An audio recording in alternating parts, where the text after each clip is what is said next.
स्तोत्र संहिता 50 पहला वचन को हम पढ़ेंगे। क्या है? सर्वशक्तिमान परमेश्वर यहोवा ने कहा है, बस जिसके तुम और हम आराधना करते हैं, जिसके तुम और हम आराधना करने का फैसला और आराधना करने की इच्छा करते हैं, वो सर्वशक्तिमान परमेश्वर है। उसका पहचान है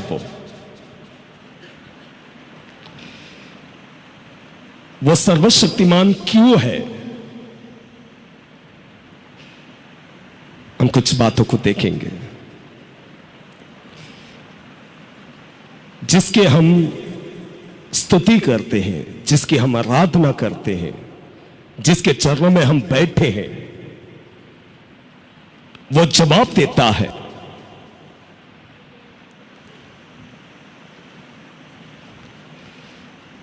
सबसे पहले ये याद रखो, वो सर्वशक्तिमान तुमको और हमको बनाया है। वो सर्वशक्तिमान तुमको और हमको संभाला है। उस परमेश्वर की तुम और हम आराधना करते हैं। हालेलुया। परमेश्वर यहोवा का पहचान है वो। उसकी पहचान सर्वशक्तिमान। वो आपसे क्या चाहता है? अब यहां पर बैठे हुए देखो, प्रेरित में लिखता है तुम और हम परमेश्वर को कुछ दे नहीं सकते। उस वचन की ओर प्रेरित निकालेंगे। प्रेरित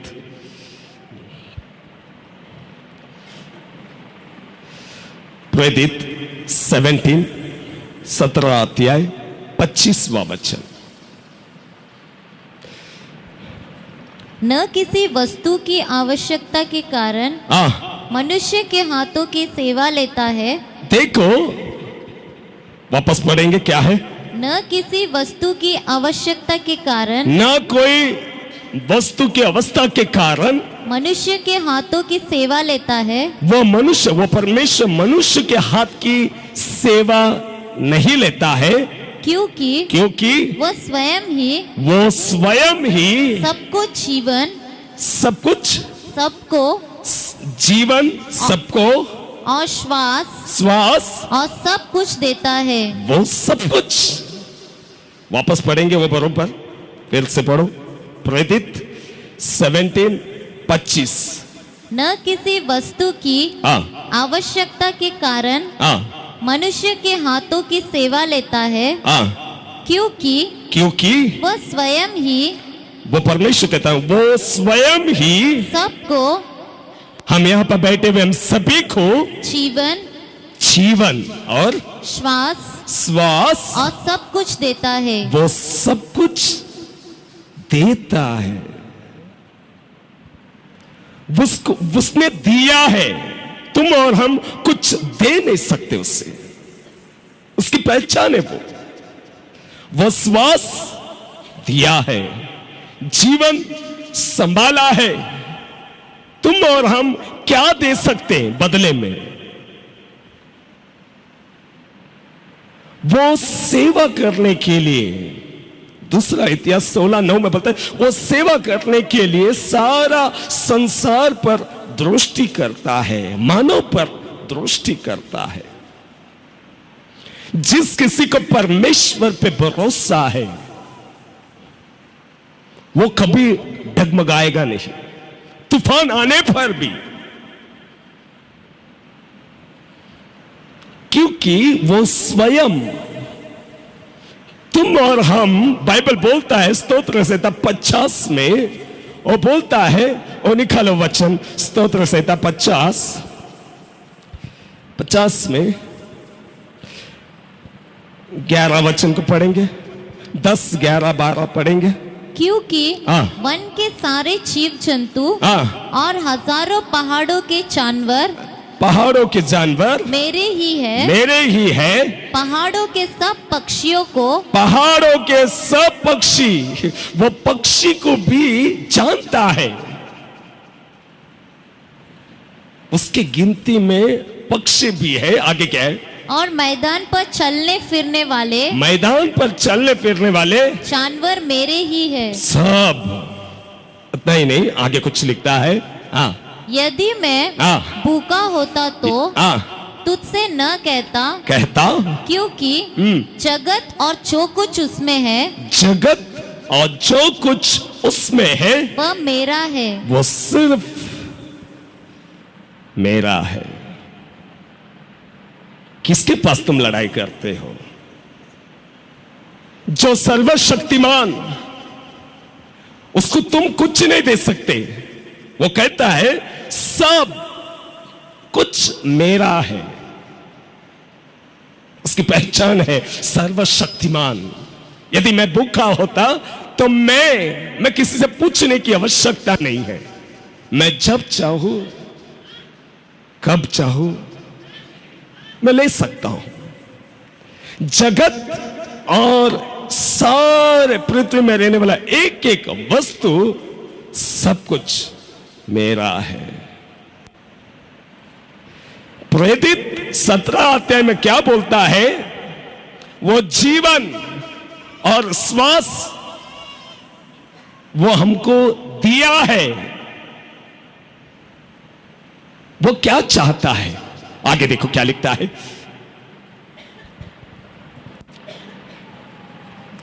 14 वचन 14। परमेश्वर को धन्यवाद ही का बलिदान चढ़ाओ। परमेश्वर को क्या अच्छा लगता है? धन्यवाद के बलिदान, स्तुति के बलिदान। क्यों?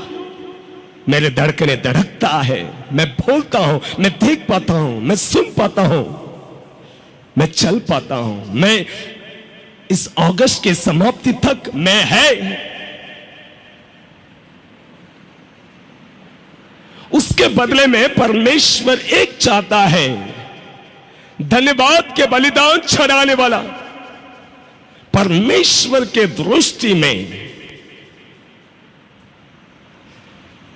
देखो, हम जिन बातों के लिए झगड़ा करते हैं, जिन बातों के लिए हम जीते हैं, जिन बातों के लिए हम मौज मस्ती करते हैं, वो परमेश्वर कहते हैं ये सब कुछ मेरा है।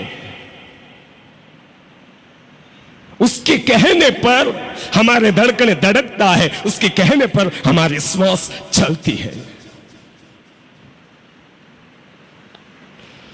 वो परमेश्वर सिर्फ आपसे धन्यवाद। जिस अवस्था में परमेश्वर आपको रखा है, वो सर्वशक्तिमान है। वो सब कुछ बनाएगा। और बीच एडन बगीचा में बीच में एक पेड़ बनाया। परमेश्वर सर्वशक्तिमान कहता है आदम से वो मत खाना, बस उसकी आज्ञा है। वो सर्वशक्तिमान है। वो जब चाहो वो हमसे चाहता है। जब चाहे वो चाहने पर हम और तुम तैयार होना चाहिए परमेश्वर के लिए। Hallelujah, hallelujah. परमेश्वर का दृष्टि में सबसे बड़ा स्थान क्या है? वो लिखते, फिर एक बार पढ़ो 14 वचन 14। परमेश्वर को धन्यवाद ही का बलिदान चढ़ाओ। परमेश्वर को धन्यवाद के बलिदान ही चढ़ाओ। और परम प्रधान के लिए अपनी मन्नतें पूरी कर। वो परम प्रधान, उसका मन्नतें क्या है? सिर्फ स्तुति। उसके पहले के 2-3 वचन से यह मालूमात होता है कि जो कुछ भी हमारे पास है, सब कुछ किसका है? कितने लोग बोलते हैं परमेश्वर का है? हम गाते हैं मेरा सब कुछ यीशु है, तेरे सम्मुख आनंद है। हम कहते हैं, हम उन्हीं बातों के लिए जीते हैं। मगर परमेश्वर के दृष्टि में कौन बड़ा है? जो स्तुति के बलिदान, धन्यवाद के बलिदान, हर कदम पर परमेश्वर की स्तुति करता है। वो देखो, आप जो अवस्था में है परमेश्वर आपको जानता है। 38 साल बेथेस्दा पूल में पड़ा था, उसे पानी में डालने के लिए कोई नहीं था, परिवार के लोग छोड़ दिए, मगर 38 साल से कोई नहीं ढूंढने वाला परमेश्वर ढूंढ कर गया। आपको क्या लगता है, आपकी प्रार्थना परमेश्वर सुनता नहीं? यिर्मयाह की किताब 17 अध्याय में लिखता है, स्वर्ग से सिंहासन पर बैठकर, और दूसरा इतिहास बहुत अच्छा वचन 16:9 वो बोलता है, वो स्वर्ग से जिस मानव को बनाया उस पर दृष्टि करता है, उसकी आंखें लगी रहती है। क्यों? जो सचमुच आवश्यकताओं के साथ उसके चरणों में, उसका अगला वचन लिखता है, मुझे पुकार। उसका वचन क्या लिखता है, देखो वो पढ़ो 15 वचन। और संकट के समय पर, संकट के दिन मुझे पुकार। मुझे किसे भाई? हम किसी और को पुकारते हैं। संकट के समय में, तकलीफ के समय में किसको पुकारना है? परमेश्वर सर्वशक्तिमान। हम कई बार संकट के समय में मनुष्य को ढूंढकर जाते हैं। बाइबल अच्छा से बोलता है, जिस दिन तुम मनुष्य के पास हाथ फैलाया, तुमने बातें किया कोई अपने समस्या के विषय में, बाइबल बोलता है श्रापित है, श्राप तुम्हारे ऊपर आता है, क्योंकि तुम ये वचन से अनजान नहीं है। ये बोलता है, वो वचन को तुम पूरा पढ़ेगा, उसका डील, उसका कॉन्ट्रैक्ट क्या है? देखो, संकट के समय में मुझे बुला, मुझे पुकार, आगे क्या लिखता है? मैं तुझे छुड़ाऊंगा। उसका डील क्या है भाई? उसका एग्रीमेंट क्या है? अपने घर के प्रॉपर्टी को बड़ा ऐसे इतना पेपर तप्पी को लेके बोलते ये मेरा प्रॉपर्टी है, नाश होने वाला वो प्रॉपर्टी। और बाइबल बोलता है संकट के समय में ये सर्टिफिकेट, तुम अगर अभी भी ये बातों पे विश्वास नहीं करेगा, सारा जीवन धोखा खाएगा। सारा जगत परमेश्वर यहोवा का है, उसी का है, वो सब कुछ, ये सब कुछ मेरा है। अगर आप और हम कुछ दे सकते, धन्यवाद। तकलीफ के समय में अगर किसी को खटखटाना है, परमेश्वर यीशु मसीह को, क्योंकि यहां पर लिखता है संकट के समय में मुझे पुकार। और वो बोलता है, उसका एग्रीमेंट कैसा है? मैं तुझे छुड़ाऊंगा। और उसके आगे एक बात लिखता है, वो बोलता है उसका एक काम है छुड़ाना, और सारा जीवन हमारा एक ही काम है, उसका महिमा करना। अरे कितना अच्छा एग्रीमेंट है ये। हम मनुष्य के पास जाते हैं, अरे हमारे सामने कौन बैठा है, किसके साथ तुम खेलते हो? अरे परमेश्वर के पास कोई जीता है?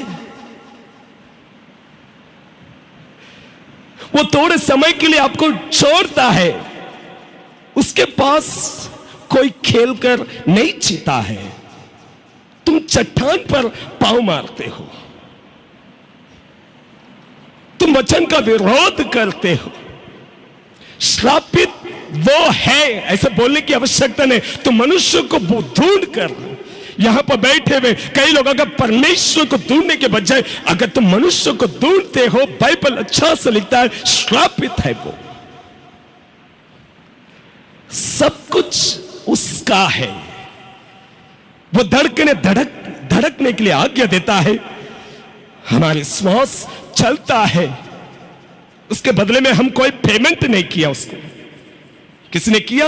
1 महीना बिल नहीं भरेगा तो आके मीटर लेके जाता है, फिर उसके बाद बोलते हैं नहीं मैं कल भर दूंगा, इज्जत बचाने के लिए मैं अभी भर देता हूं, आप आगे जाइए, मैं पीछे आ जाता हूं।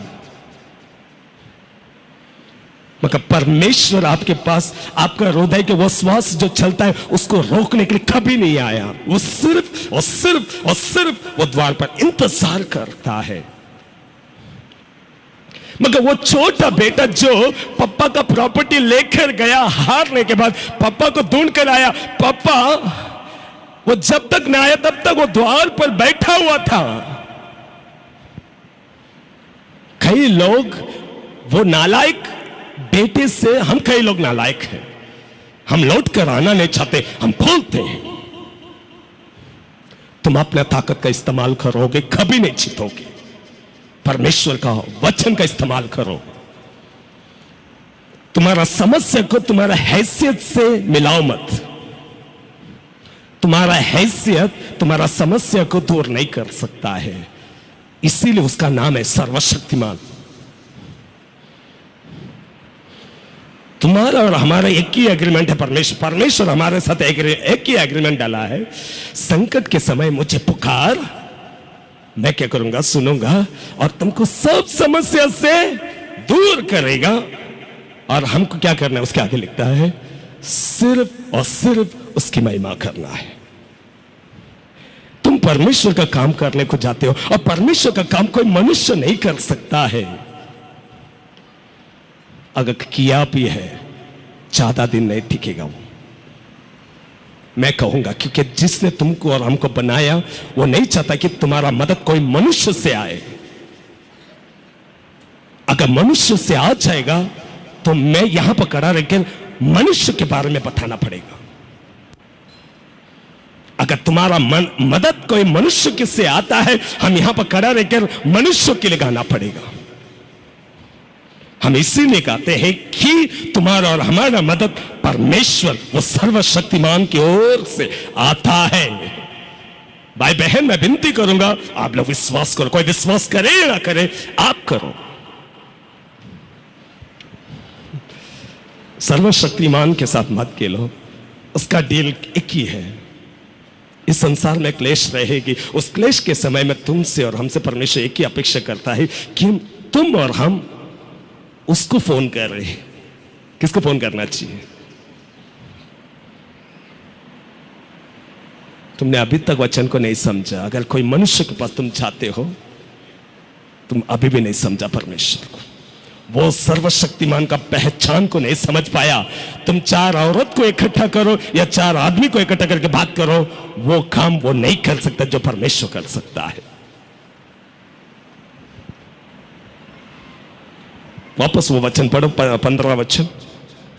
और संकट के दिन मुझे पुकार, मैं तुझे छुड़ाऊंगा। देखो, हर कोर्ट में जो स्टैंप मारने के बाद जितना पावर है उससे बढ़िया पावर है ये। वो सर्वशक्तिमान कहता है मैं तुझे छुड़ाऊंगा। कौन छुड़ाएगा? हॉस्पिटल? हरे कोई नहीं, कोई नहीं, सब झूठे हैं। सर्वशक्तिमान सच है, सच है।